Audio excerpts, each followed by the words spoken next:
Hello, everyone. Oh, wait, I went to the wrong screen. Ah! I'm a professional, you guys. Very professional. Okay. Excellent description. Awesome. Very Yeah, I good. figured Top you're marks. top marks. Nice. Yeah. Okay, everyone should be able to see me. Everyone can hear Mishkin all right? Because that's all I care about. She's the important one. How are ya, Thanks, everyone? So, yeah, welcome to our coffee and composition masterclass with the lovely, talented, super awesome with awesome septum piercing, Mishkin Fitzgerald. Why, thank you, Liz. That's so kind of you to say. I know. That's You're so sweet. Yeah, so that song was called I Want This, and that was off your solo album, right? Yes, it was. Okay. I get them mixed up because they kind of blur together. They do a little bit, yeah. Because you're kind of like, you're a little bit prolific here, is what I would say. Oh, by the way, I have a new mug. Oh, cool. And you hold on to the tail. So, oh yes, wait, we have to do the honorary. How do you take your coffee, Mish? In a pug mug. In a pug mug? And it's usually spiked with gin. Usually spiked. I like the way you think. Wait, coffee and gin, or just the mug is spiked with gin and no coffee? There's just gin in here, really. It's good. Awesome. See, it's okay for me to drink right now because it's 4:30 in the afternoon. But right. For you, I do have a redhead. By the way, Katie Cat 3000 is our. She likes to hit on all my guests, especially the cute girls. So I'm just fair warning. Hi, Katie Cat. So yeah, so solo album. So yes. Mishkin is kind of prolific. She has I guess your main project I would say is Birdeatsbaby, right? Yeah, definitely the main project, yeah. Okay. And that's a 4-piece band. Yes, it's a 4-piece. Piano, drums, violin, and bass. Sometimes guitar and double bass too. Cool. And then you have your solo project, and then you have Brother Rorschach. Yes. And then you have anything else? No, I've sort of been in a few bands over the years. I briefly was in like an electronic band called Catfire Radio. But yeah, what happened to that? We just couldn't balance the two bands together. It was just really difficult. And I sort of had to make a decision that, Birdeatsbaby is my number one project. At the time, it was kind of like a bit up in the air. Birdeatsbaby was sort of taking a bit of a break, a bit on hiatus. We were trying to like juggle some members around. So it was perfect time to do this other band. And I wasn't really sure how long the band would be on hiatus for, but it kind of just came back with a vengeance, which was great. But it wasn't good for the other band because I suddenly had no time again, and we just made the decision to leave it there, which was a shame. But I know that there was some cool stuff coming out of that, and yeah, it was cool. I really enjoyed being on stage and not being stuck behind a piano. It was quite cool. Like I just got to just turn up and sing, which was really cool. But usually I'm like, I'm just carrying this giant piano. But I just got to turn up and like dance about on stage. So that was really fun. But it wasn't the same as Birdeatsbaby. Like that's really my number one project. So, right. Yeah. So okay, so you are a singer, piano player, songwriter, composer, person of yes. Okay, so I'm so awake right now. What time is it over there anyway? It's 8:30 in the morning. Wow, you got up early to do this. I do That's this awesome. like it's a weekly thing, right? And it's like the only time that I can do this consistently with all the other shit I've got going on. So Yeah, like I just kind of roll out of bed, and my girlfriend's a morning person, so like it kind of makes sense. So I just kind of roll it out of makes sense. bed, turn on Yeah, the stuff just and start composing in front of people. that's Um cool. Oh yeah, the other things I wanted to tell you. Any donations that I do have the alerts off, at least the sounds off, because I don't want to interrupt our lovely guest. And any donations that happen today do get split with the lovely Mishkin. And yeah, so God. Oh yeah, and if you have questions, do post them in chat. I will be grabbing them, and we can get to them later. So yeah, did I forget anything? No, You're I think like, I that's don't good. know. This is my first time here. No, it sounds good. Perfect. So do you do most of the songwriting yourself then? Like, is that your domain mostly? Yeah, I think so. I know Forbes writes songs as well, Okay. but I think it's just that I seem to be the one that's constantly writing and constantly pushing things forward and going like, right, I've got this song, let's do it. So it just makes sense that I'm writing a lot of the songs because Mm-hmm. I sit down at the piano a lot and write a lot of music. So I think the others would write songs if we sort of had time to sit down and do it all together. But Mm-hmm. usually I'm the one, sitting at home by the piano. But we do what we do now really is I'll sort of have the start of a song or a structure or a riff, and then we go together and we try and work the song out together. So I might start it off, but then it usually finishes with all of us. Everybody writes our own parts, and yeah, so it's definitely a group effort. It didn't used to be, but now it's completely like everything's between the bands. Everybody writes their own parts, but I definitely write all the lyrics. That's my thing. That's your thing. Yeah. Now, hello, Tank Dragons. Hello, everybody. By the way, I usually read out the names, but I know we're both on time limits, so I didn't want. Oh, Knowledge is here. Knowledge is one of your biggest fans now. I've converted him. Hi. Awesome. I like Um, it. Mostly because he's a huge Muse fan. Oh, sweet. Love it. Love Muse. And I keep like he has song requests sometimes on his he streams video games, and like I'll always be Cool. requesting the Muscle Museum cover, and he's Sweet. like, this is a great cover, and I'm like, yeah, damn straight. Yeah, it was really fun to make. um and I do want to get into that. Oh god, so much stuff. So when you write lyrics, like, is it just like like, do you have a process? Do you usually start like just noodling on the piano and then like singing about shit, or how does that work? Yeah. What mostly happens is I have a melody or a group of chords first because I usually songwrite when I'm sitting at the piano. So, I might just start playing a few chords and then a tune might come in. It's usually quite easy to get the tune there and to get the Mm-hmm. chord structure. The lyrics is really the hard part because it's hard to start it off, especially if you don't really know what you're writing about. It's quite easy to sit down when you're really pissed off at the piano because you can write loads of really good songs. But Do you if have you've had a any good day, Do you have any good pissed off songs that I all should my songs, play? all my All songs are your pissed songs are off pissed off. songs.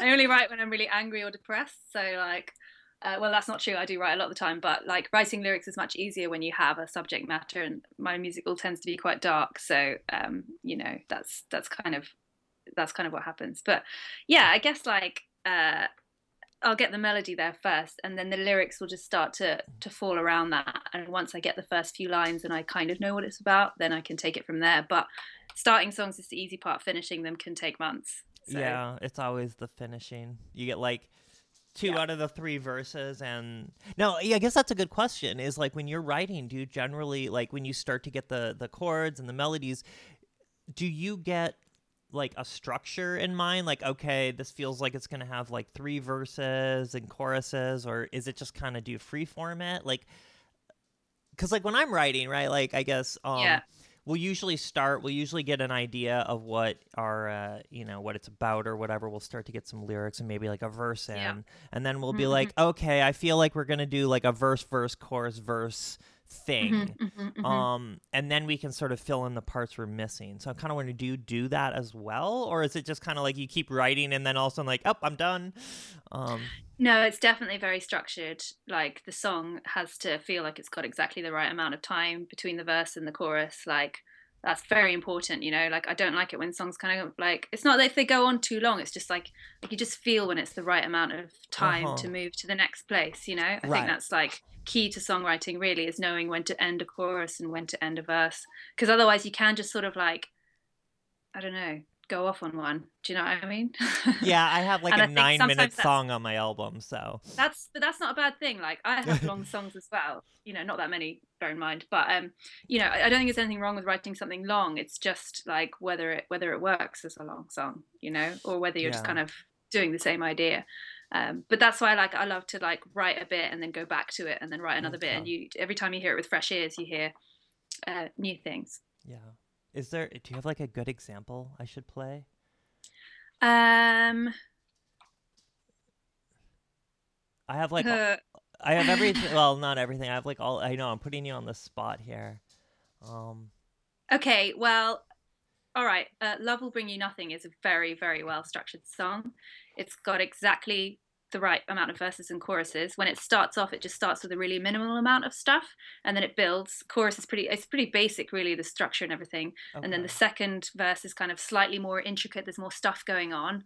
The parts are all different, but the same again with the chorus, and then a little break, and then the final chorus is sort of like slowed down to the ending. So I think when I think of structure, I always turn to classical music, because I think that's where I hear, where I grew up listening to lots of classical music.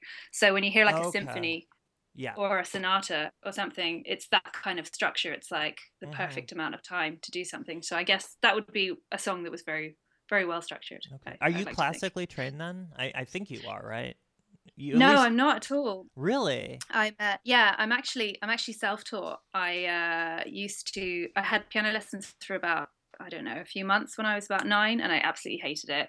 Oh Just didn't wow. take to it at all. The teacher was not very good, and I just wasn't really interested in it. But when I started getting into bands and rock music and stuff, Mm-hmm.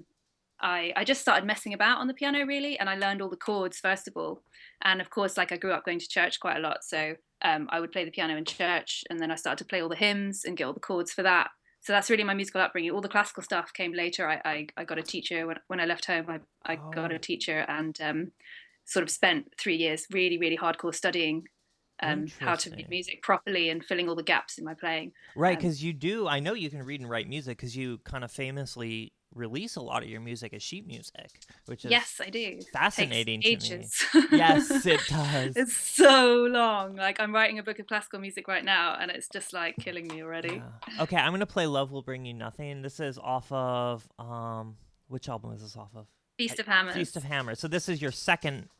I would say it's your second full Birdeatsbaby Yeah, album, right? And it's our second album. this is when I met Mishkin. It was actually she was on tour with her band Birdeatsbaby, and they were doing a show in San Diego, and I was in the show doing. I think I was like. I was getting paid to like serve tea and play oboe and be weird at people. Yeah, it was cool. It was really bizarre, and like my friends were playing that night too, so it was like, and I had no idea who you guys were, and then all of a sudden, like, I remember standing in the back waiting and talking with Shirley, who's like your resident band groupie. um She and sells our merch. yeah, and she travels, she's just this awesome, and like, right, VSL Times, like, great job description. I love it. But yeah, we were just standing in the back, and she's like, "Have you ever heard these guys before?" I was like, "No, I'm excited." She's like, "They're gonna like," I forget what she said, but it was something akin to "they'll blow your fucking mind," and it was true. So yeah, it became, and then of course the whole band like crashed at my house because they're touring on a budget, and we had the most ridiculous night. It was just absurd. There was a lot of alcohol involved. Uh, Yeah, there was. Yeah, that was a fun night. I think that was one of our last nights on the tour, Yeah, wasn't it? yeah, it So was. Yeah, because I think you were ending. I forget exactly what it was. I know the show was a little bit weird. Like I had a blast. It was one of my favorite shows, but like the crowd wasn't exactly the best. But yeah, um, it was cool. It was so funny. so yeah, so there's a little bit. Uh, yes, fun. Okay, love will bring you nothing. Cool. 8 days ago, he was down at my window, screaming my name in the air. And by the side, I could tell he'd been drinking. When drunk, you don't usually care. That my situation had all to quite sharply. Now my kisses don't come for free. throw down my hair for my lover to bear while my husband wakes from his sleep and says, love will bring you nothing but despair. Love will fill you with nothing but regrets. Out the next day on a fine sunny Sunday, walking the dog in the park. Question my history and oh what a mystery, who was that man in the dark? A jilted ex-lover but bad with my cover, I am not one to outsmart. But then he was silent and I swallowed my line, I'll be still my beating heart, cause love will bring you nothing but despair. Love will fill you with nothing but regret.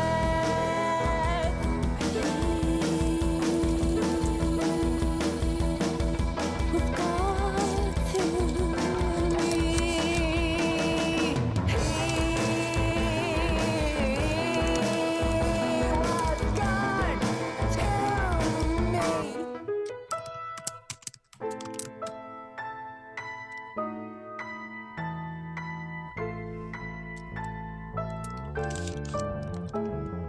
Back in my bed, I was troubled with dreams. My husband slept soundly alone. I wake at the breaking of glass and an aching that's ringing through all of my bones. I move through the dark, now I know this by heart. In the trance, that's what I'll say. Draw blood from my feet, every step is so sweet as I reach for his neck where he lay. In the seconds that pass, my dear breathing is lost. In pity, I sink to the floor. So cut off my hair and with hours to spare, I burn the house down. Love will bring you nothing but despair.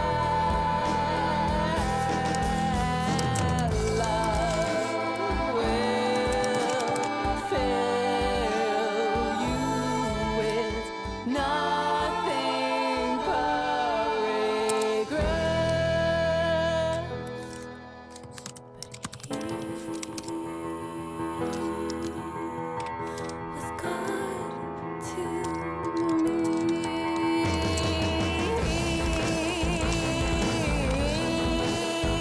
Was God to me. Cool. Cool. I can hear you. Okay. It's all Okay. right. So yeah, that's a yeah, that is kind of an interesting example because it is pretty straightforward. Oh yes, the question: are you an Amanda Palmer fan? hmm Is that? Yeah, I'm just answering the questions. Oh, okay. Well, if they can hear you, you could speak about it. You can answer it with your voice. Yeah, sorry. She's I'm all like right. typing away You love here. Dresden Dolls and but your solo stuff are not a big fan. Okay. Yeah, so that's interesting because I'm sure you get compared to Amanda Palmer and Dresden Dolls a lot. Just kind of Yeah, definitely. being in that sort of same darky piano-driven thing. Yeah, definitely. Well, there's not a lot of like she's quite unusual, Amanda Palmer, in her projects. You know, she's definitely she's different. I think when there's not that many female fronted piano bands that are quite rock. There's loads of like Right. female front there's loads of female artists who play the piano, but there's not many that kind of do it in a really aggressive way. If you know what I mean. Yeah, that is definitely something I've found because it's weird because like my last several bands have been piano driven, and so it's always I love piano as an instrument as a kind of the base around which a band is formed. It always just kind of fits to me, and maybe that's like my classical training coming in. Yeah. Because like guitar, it feels well. Also jazz training too, because like a lot of my jazz bands were mostly piano driven as well. Yeah. I don't know. It's a great instrument, and it can. Brilliant. Go ahead. Oh, thanks. Sorry, this sounds a bit funny. Yeah, I think like with the piano, there's definitely a tendency to sort of like always just play like lots of chords, and it becomes something that's quite in the background. But I think you can kind of use it as, I don't know, like I like to use it a bit percussively as well, like and make some really bad noises on the piano. Do you know what I mean? Like I don't want it always to sound like really pretty. Like songs like Incitatus, where I've just got the whole bass line is on the piano and it's really really low down. And there's loads of clashes, and Enemies Like Me as well. It's really, you know, the piano parts like for the chorus are just horrible. Like it's really really clashy. I actually have pianos here. I should be using them and giving examples. Yeah, if you want to, that'd be awesome. I'm just going to see if I can move them out. Can you see that piano I there? can see that piano lovely. There's another one there. Oh my god, you have like real piano. I'm so jealous. I'm such a geek. I have two pianos. Yes. Here, I'll give you a little look around the room. So this is that's my first piano. That's a little Morley from London, and then this is my grandma's piano. Aww. Which is like 101 years old. Oh my gosh. Which is amazing. It's like a Bluthner, and they so like my nan's Jewish, and in the war they basically had to like abandon their flat and abandon the piano, and like the whole place burnt down.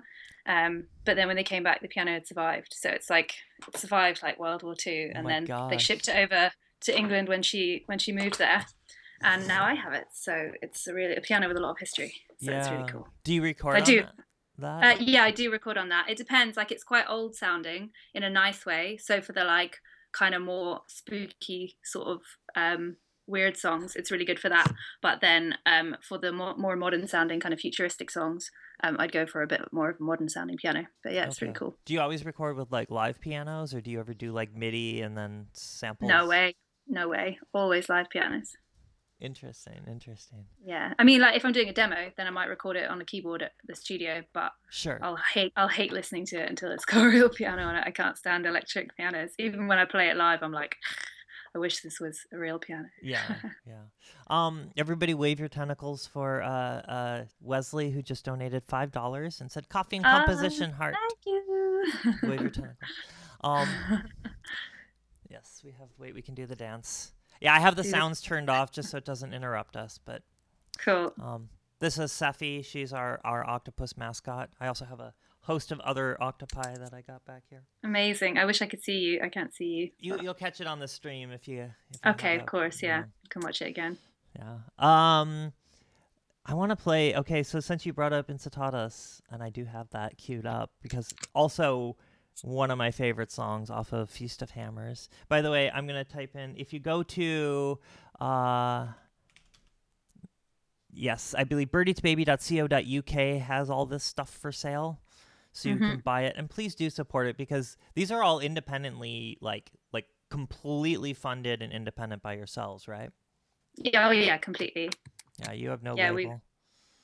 No, not yet, but that may change soon. Yes. Oh, really? Oh, we will talk about that. Yeah. We will talk about that after the song. Cool.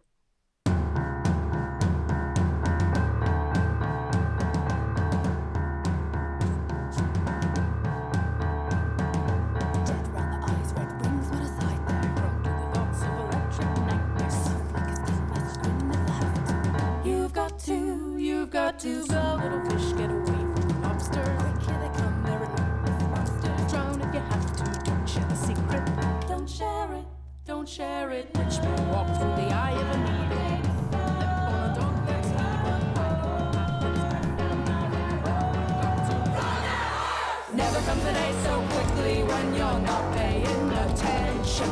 Never comes a day so quickly when you never leave the lights on. Never comes a day so quickly when you're not paying attention. Never comes a day so quickly when you never leave the lights on. The lights on, the lights. All that's hand is a whip and a bandage. You to choose where the mark or the brand is. Each one knows how to hide in the carnage. They're hiding. Time's running out for the rats in the playground. Cut straight down like a thief in a small town. Sharks rack 'em up and tell donkey. You've got a lot to answer for. The way you cut through the trees with your claws and tutu. Drag me back through the dirt. That time is right. Never comes a day so quickly when you're not paying attention. Never comes a day so quickly when you never leave the lights on. Never comes a day so quickly when you're not paying attention. Never comes a day so quickly when you never leave the lights on. The lights on,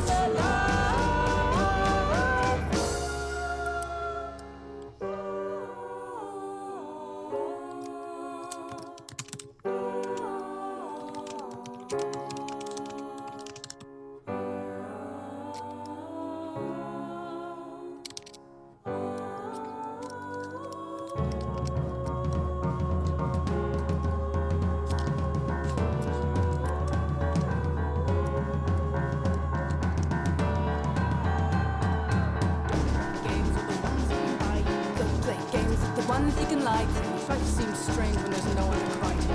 You're crying, watching the sky for the breath of your captor. You'll fall flat if you run faster. Don't look back for the fun of the laughter. They're laughing. Fall on your knees like a bitch. We can see you cut through the trees with your claws in the tutu. Quick, drag me back through the dirt. I came from God, please let me. Never comes a day so quickly when you're not paying attention. Never comes a day so quickly when you never leave the lights on. Never comes a day so quickly when you're not paying attention. Never comes a day so quickly when you never leave the lights on. The lights on, the lights on.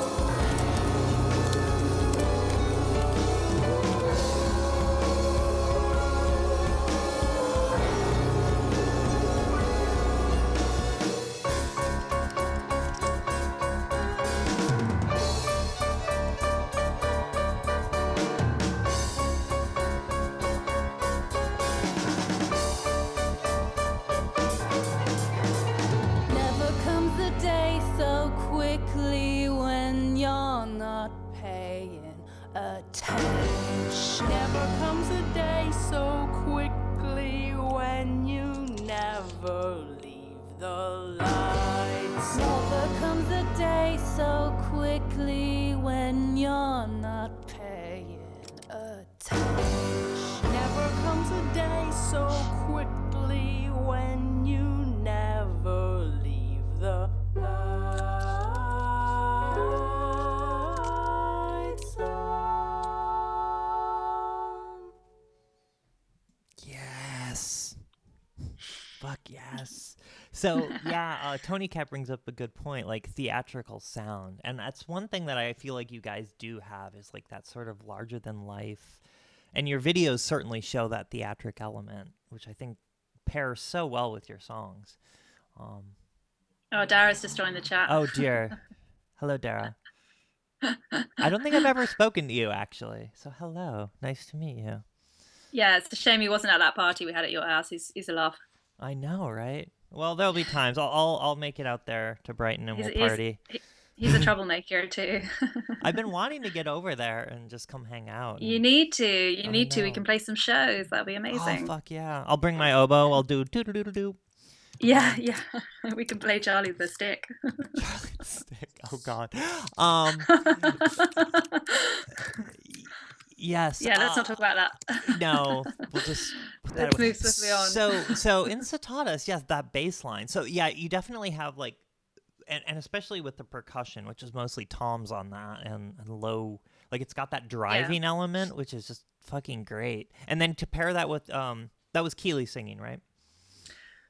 Yes, with me, yeah. Yeah. So it's like a duet. Yeah, so Keely was in the band since the beginning, and she's no longer in the band now. Yes, that's very sad that she's not in the band anymore. But she played violin and sang. Yes, she did, and we wrote some of the music together. Like we wrote Insta together, and Letters to Charlie, and quite a lot of the early stuff we sort of wrote together, which was really cool. So she's always like a part of the band, and she's still like my best friend. So actually, I was with her today, helping her pick out some bridesmaids dresses for her wedding. So it's very exciting. Does this mean I have to stop hitting on her? Because no. I was flirting with her pretty hardcore when she was around. So I think you were flirting with a few people that night, Liz, as far as I can remember. I'm just a big flirt. It was fun. It was good. It was good crack, as the Irish say. So you've always had, since Keely helped start the band, like you've always had this sort of orchestral element of the strings, right? Like, which has been, I think, one of the things that kind of sets you guys apart in a little bit is you've got these like driving rock things, and then you've got these harmonies and like that violin and the kind of orchestrally stuff kind of through, like weaving throughout. Definitely. Yeah, absolutely. Like I love classical music so much, but I also really, really love alternative music, and I think any band that really fuses the two does it for me. That's why I love Muse so much.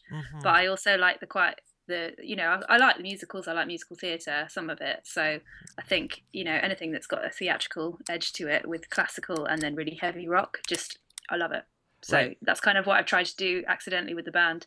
I think also as well, like when we met up, it was me and these two girls, Keely and Philippa, and like I didn't play the guitar. I wanted to play the guitar, but I was just crap at the guitar. So I was kind of sort of forced to figure out how I was going to play the piano, but in quite a sort of heavy style. And then Keely played the violin, and it just worked so well when we did it together. We actually had our first music practice together, the three of us, in a church in Brighton.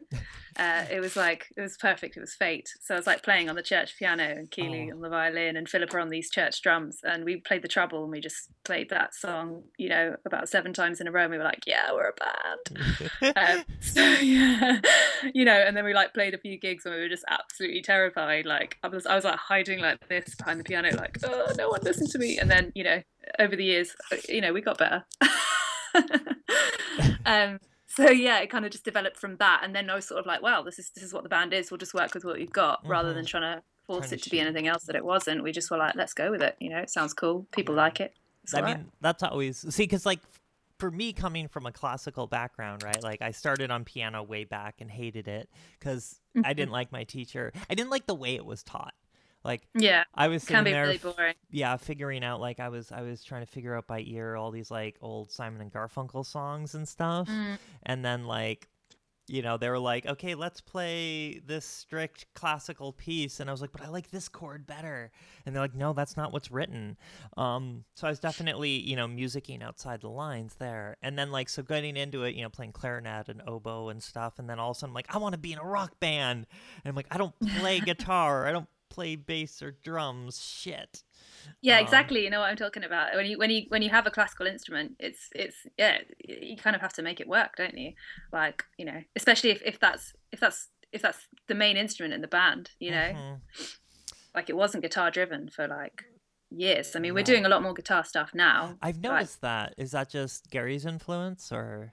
Yeah, massively. And also just like all the music that I listen to, it's all quite heavy. It's all quite progressive. Like I want the band to sound bigger and more epic. On every album, I'm like, we must go more epic. So we just like add in more stuff. And of course, like Forbes and Gary are just like, yeah, more stuff. So we, now Gary plays like double bass. He plays guitar and he plays bass, and he goes between the three of them. So like if we play the earlier stuff, he's like on the bass guitar. If we play like the medium kind of stuff, he's on double bass.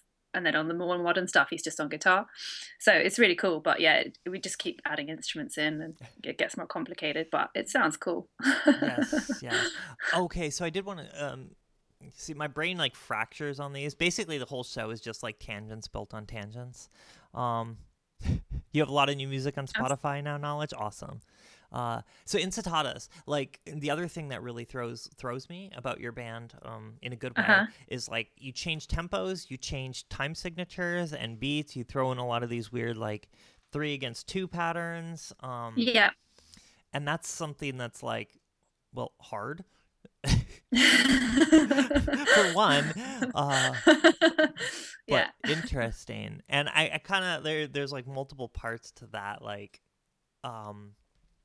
that's just you being like a music nerd, right? Yeah, totally. I'm just I'm a massive geek, really. I mean, Jesus, look at the size of my glasses.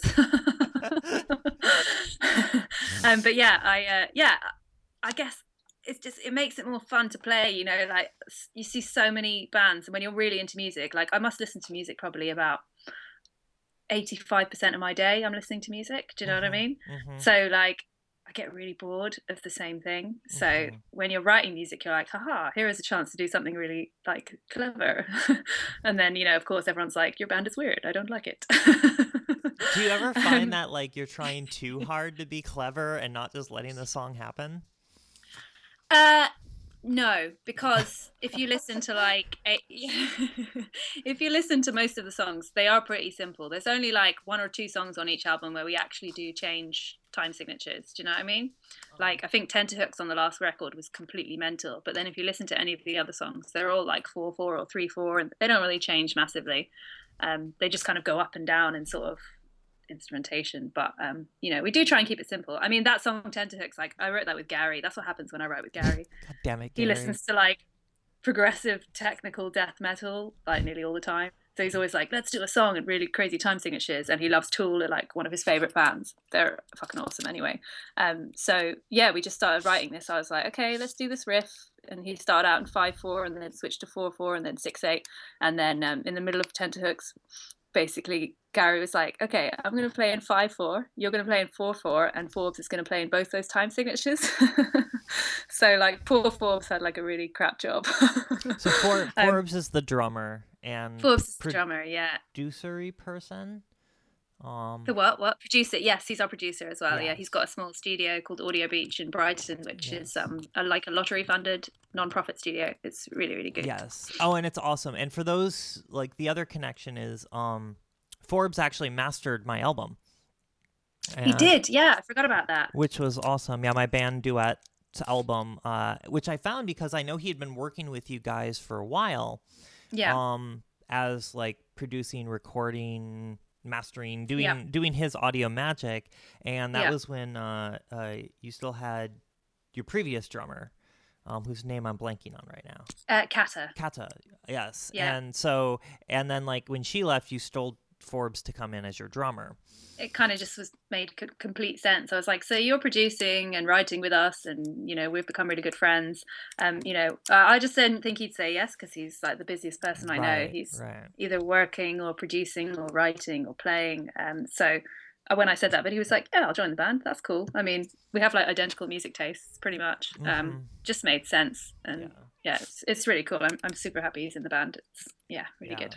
So when I was looking for a mastering engineer, I was like, hey, who did your guys' stuff? Because, you know, I like the quality, and I knew that whoever was working on your stuff kind of understood how to transition between lighter stuff, the classical stuff, the kind of that style, even though my style is very different than yours. Like, it's still like I could see the similarities in like aesthetic, and I was like, okay, we can like, so yeah, you were like, yeah, Forbes did it all. So yeah, he's now my go-to. No, he's really, really good. He's a great producer. Yes. Oh, Tony Cat just tipped $5 with no message, but thank you. Hearts, wave your tentacles, wave an octopus. Thank you. Do the dance this time. Yes, I'm so used to the audio notifications, but I have the audio turned off because it plays like a big fanfare usually, and I dance. Oh, cool. Yes. So have you got in any music that you're writing at the moment, are you doing any weird time signatures or weird changes or something like that, or do you tend to just kind of go with flow? I've been trying to write. I started a song in 5/8. I've got a song in. I'm trying to do like a So I'm writing some music for. Do you know the game Skyrim? No. It's like okay. Skyrim. Yeah. I think I've heard of that. Yeah, it's like no idea what it is. Fantasy RPG kind of knights. Yeah, and it's magic. quite a famous one, isn't it? Yes. Cool. So I'm writing some music for like a mod for it, and one of the things that it's like a user fan mod that they're doing some really cool stuff with, and one of the things that they threw out was this idea of like, what would like the Star Wars Cantina band be like in like a fantasy kind of Tolkien-esque world. Right? That's So you brilliant. got like That's brilliant. these like demons and like goblins and stuff coming together with their musical styles and tastes. Cool. I And love it. I was like, what would that sound like? So I threw together a like really quick song, like a demo song, and it was in 7/8. And Cool. god damn it, like trying to drum in 7/8, and I'm not like Yeah. a good percussionist, so I'm like doing this really awkward, like stilted feeling percussion. But yeah, I do. You know, like I've always been weird time signatures have always been a thing that I've been drawn to because I like the idea of trying to make weird time signatures palatable. Yes. And you have a couple of them, like Pink Floyd's "Money," right? Yeah. Is like a great example of a song Yeah. in 7, well, and 4 because apparently they couldn't solo in 7, but like that one's palatable. There's some cool Radiohead stuff that's done in 5/4 that I swiped for my song "Thousand Pirouettes," and then playing like and Tool, Schism by Tool. Tool. Yeah. I mean, I don't actually listen to a lot of Tool for some reason. Like, I never got into it, which it just kind of passed me by. But yeah, it's like pretty... every time I go back, I'm like, holy shit, they're doing some stuff. Now, do you guys play to like a click track or anything when you're recording?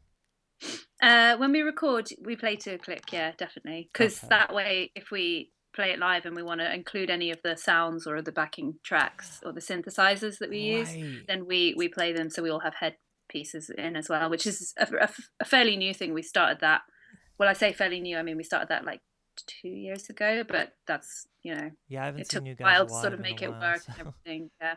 Yeah, it's definitely like a bigger sound now because we have the the synths and the extra strings and stuff that we had on the recording. We include them in the backing track, so just makes everything like really, really bigger. Yeah. You mentioned tenterhooks, and I have that queued up. Yeah.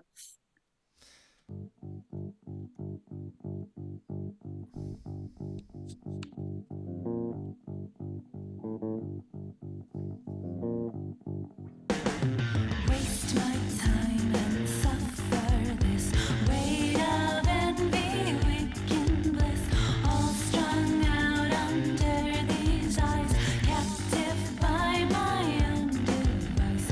Heaven speaks a different tongue. Yours is silver and undone. Tastes like sulfur, tastes of soot, hanging by these tenterhooks. Drag me up from under dust, shake me, wake me up to just pull me back under. My wishful thinking, head on a plate for a stranger. I said too much, I'm rolling in sickness. I dragged you up into this love.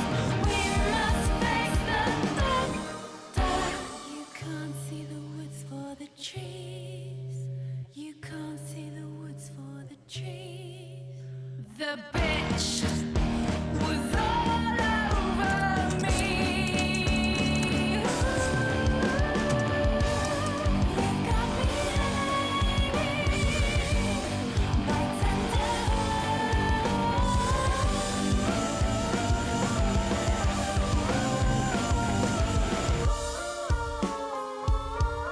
You've got me hanging by tenterhooks.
was all over me.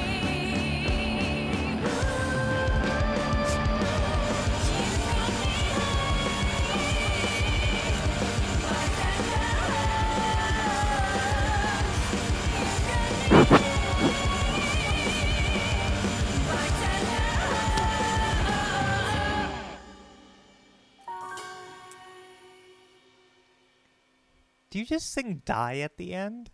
Yeah. Jesus. Is that a little nail on the head? Come on. Yes. It's not directed at the person that you're singing at. Okay. You have to think of the lyrics before that. Yes, I'm mocking my current guest a little. No, that's okay. It's quite funny because Hannah sings it live, and she always turns around to me and goes, "Die," and it's like a competition of who's like trying not to laugh because the band is obviously really serious. So. Right. Yeah. So serious. Yeah. Except anyone that actually meets us realizes that we're just a bunch of Right. dickheads. You're just a bunch of like nerds. Oh, thank you for the follow, Granny Lover 69. Granny Lover 69. Oh my god. Awesome. Yeah.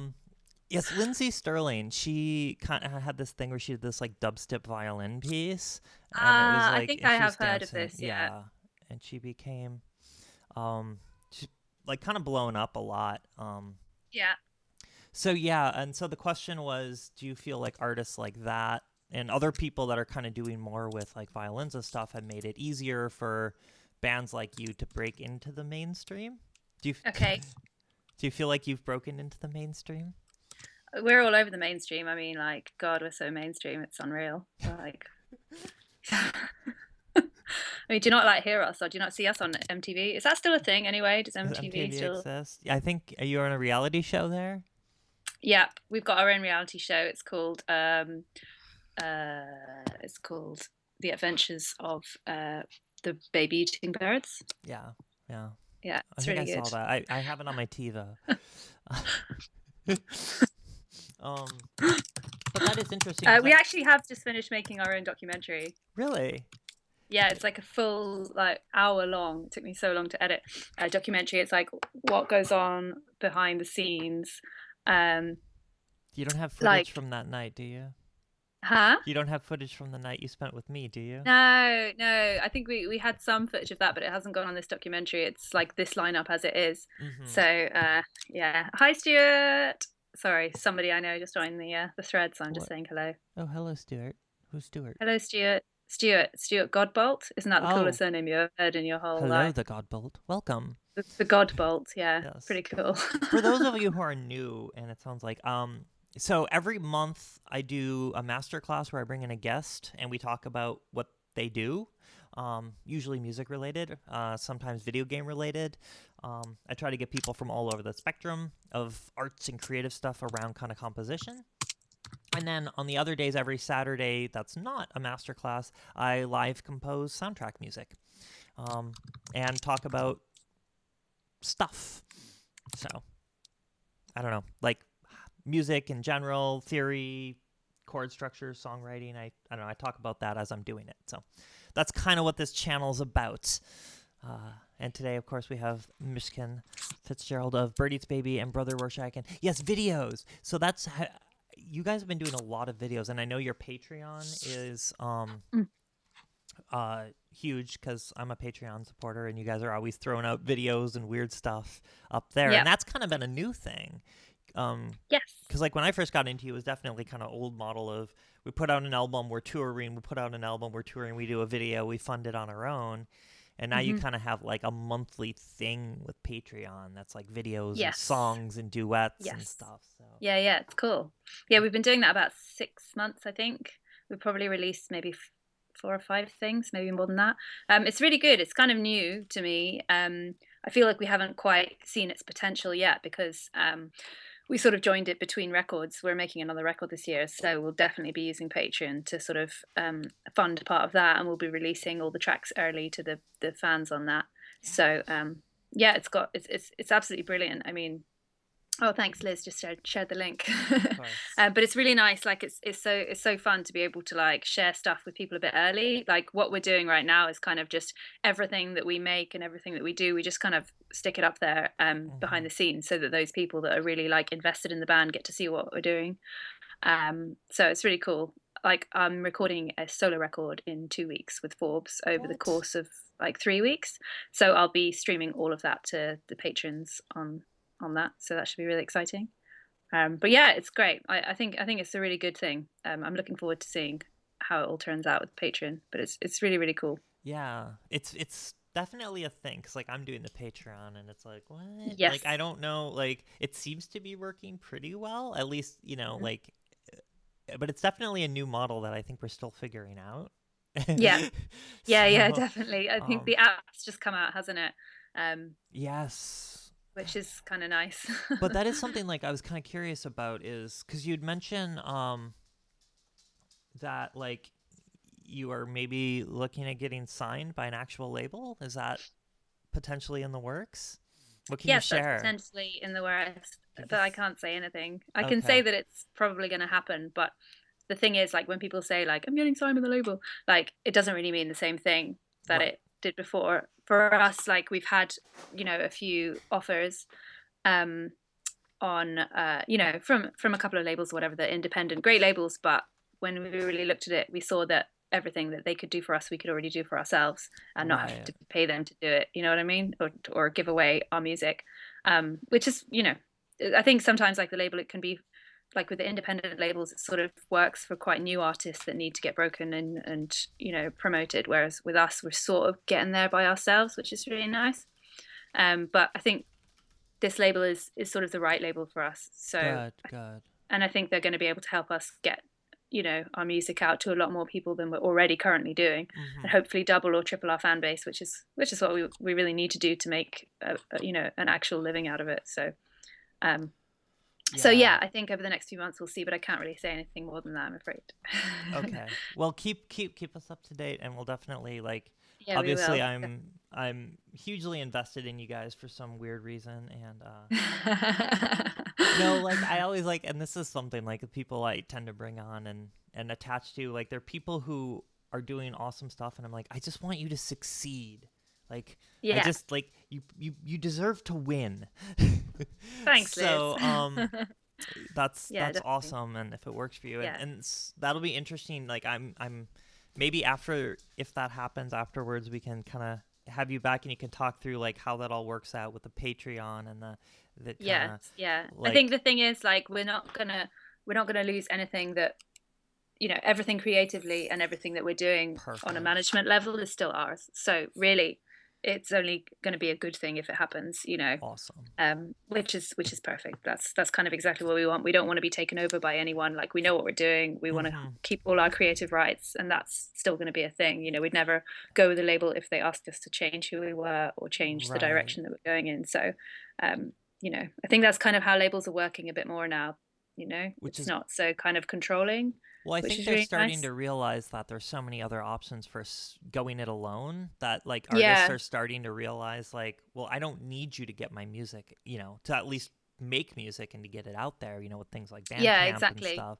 But there are still like, as much as sometimes we like to hate on labels, it's like there's still things that they can do for the artists, and maybe it's getting back to kind of the original intent.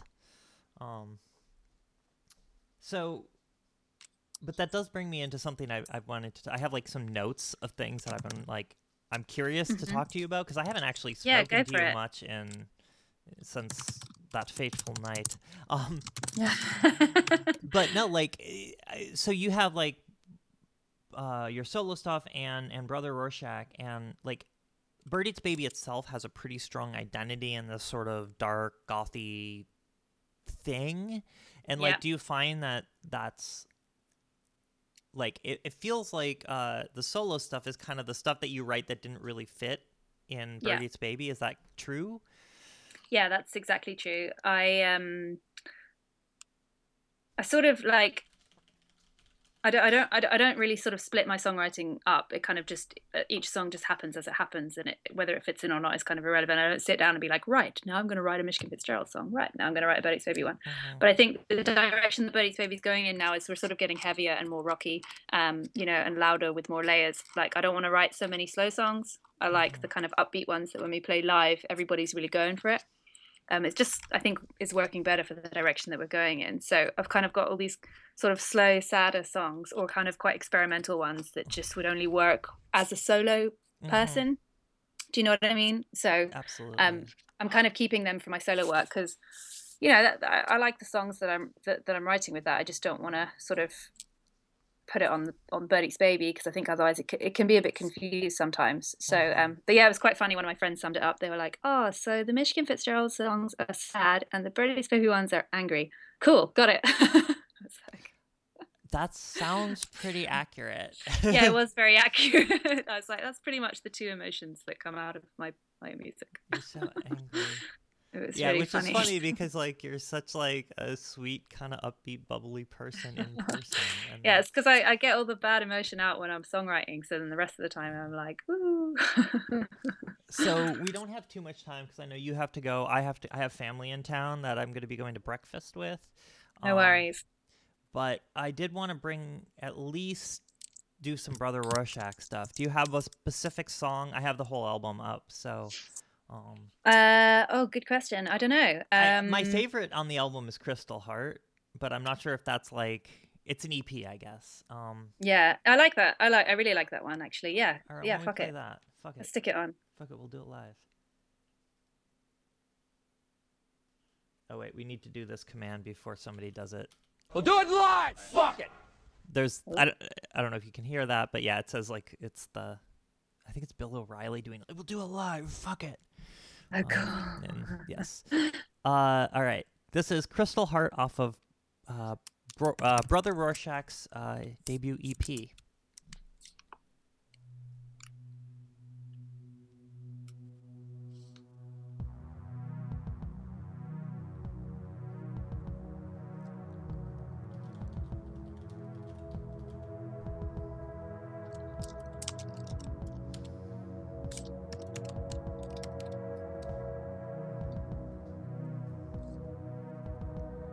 The lie was born from mind to mouth.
Dear God, it's like sex in my ears. In a good Sexy way. synthesizers. Yeah. Like, I don't know. To me, that's like the other stuff's a little bit more rocky, kind of math rock almost. Yeah. But like, that one just hits me right in all the right places. Yeah, it was a really, really, really, really fun song to do. It was definitely like the hardest vocals I've ever done. Like some of those notes are just ridiculous. Like hitting that in like a chest voice rather than I got quite a high voice, but hitting like the powerful notes like that, especially when we did it live, it was like whoa. Did you do the but vocoders that's why I live loved too? it. What's that? You did the vocoders live too? No, we didn't. We had the vocoder on the backing track, which was Okay. nice. But yeah, we only ever did the one show, which is really sad. But we don't have time to do, Birdeatsbaby, Brother Rorschach, and my solo work. It just, again, And you kind of got to come on, just do take one on more thing. projects. That's what I do. But yeah, like that would be cool one day to be able to do both of them, but not today. Another time. So when is the project where I get to come in and play some oboe, huh? Whenever you can get your ass over here. Oh, like I don't have a studio. Okay, I'll bring my oboe. I'll go record. You know what? Actually, I'm doing this solo record. If one of the songs sounds like it needs an oboe on it, I'm going to send it your way, and you can put some fucking oboe on it. See, this is all I do. I strong arm myself onto other people's shit by getting them on No, camera like, and then like forcing them to feel like, oh my God, I'll feel bad if I say no in front of all her fans. Well, that's awesome. So, all right, I think I will come to Europe, Tony Cat. I promise. Yeah, do it. Yeah, Fuck motherfucking oboe, right? But see, Forbes I know is an oboe player too, which is strange. What's that? Who's an oboe player? Forbes, isn't he? Forbes plays the oboe? Maybe he does, actually, yeah. How do I know this and you don't? I just know about the other 85 billion instruments that he plays. I also play English horn, which is... Do you? I knew that, actually. That's cool. Oboe on steroids, so... yeah, I'd love to just book a flight over there, sit in the studio with you guys. Well, you've got a place to stay. Aw, you're a lizard type. Well, okay, so I think we both have to go. You have to go back to dress shopping, I think, for Miss Keeley, and I have to go be family. Yes, we can quote that. I think we have a quote system, so if somebody wants to put that as a quote from Mishkin. And thank you for the follows, everybody. Please do check out the lovely Mishkin Fitzgerald stuff. Your Twitter is down below here. I'm gonna put my Facebook up put the here Facebook, as well. Yes, so, link all your stuff. I like actually being friends with everybody that I meet online. So I'm gonna put my profile up if anyone wants to add me.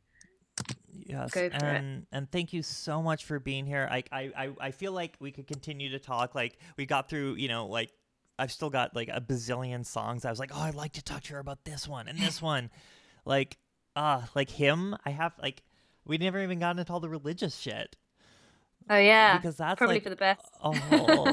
Yeah, by Alaska, we're actually just kind of ending for the day. We'll have to do another one in a few weeks or something. Anytime, like I said, I am always welcome. Please do come back. We will do.